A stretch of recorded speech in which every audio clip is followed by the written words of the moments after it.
problemi kryesor është financimi tyne.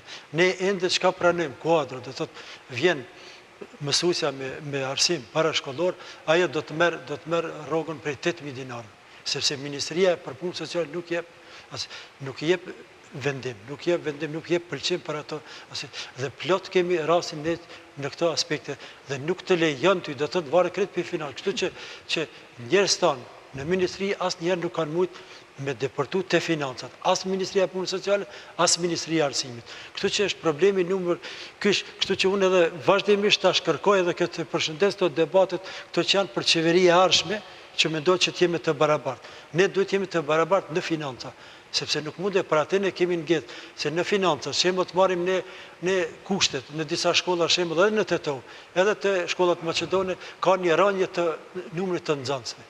Por dikun ka ngritje. Unë vetëm në komunën e Çajirit si vjet 284 nxënës janë më shumë në arsimin fillor.